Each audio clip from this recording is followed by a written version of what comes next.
ક્ષત્રિય રાજપૂત સમાજ લોકો રૂપાલા સામે લાલ ટિકિટ પાછી ખેંચવાની માંગ સાથે વિવિધ સંગઠનો દ્વારા રજૂઆત કરવામાં આવી। રાજકોટ લોકસભા બેઠકના ઉમેદવાર અને કેન્દ્રીય મંત્રી પુરુષોત્તમ રૂપાલાએ દલિત સમાજના એક કાર્યક્રમમાં રાજપૂત સમાજ વિશે અભદ્ર ભાષામાં ટિપ્પણી કરી હતી, જેને લઈ સમગ્ર ગુજરાત સહિતના રાજપૂત સમાજમાં રોષ ફાટી નીકળ્યો છે અને પુરુષોત્તમ રૂપાલાની ટિકિટ રદ કરવામાં આવે તેવી માંગ કરવામાં આવી રહી છે।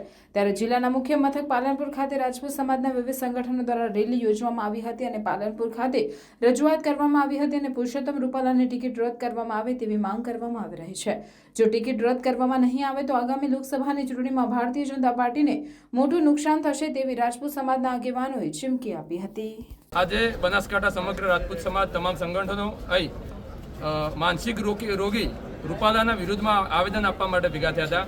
અમે આજે મોદી સાહેબના સાથે છો, કાલે મોદી સાહેબના સાથે રહેવાના છો, પણ આવતી આ લોકસભાની ઇલેક્શનમાં જો ભારતીય જનતા પાર્ટી રૂપાલાજીના વિરુદ્ધ કોઈ એક્શન નહીં લે તો અમે ડંકાની ચોટ ઉપર સમગ્ર ગુજરાતમાં તમામ સીટો ઉપર તમામ રાજપૂત સમાજ એમને નુકસાન પહોંચાડશે। બસ જય હિન્દ, જય ભારત।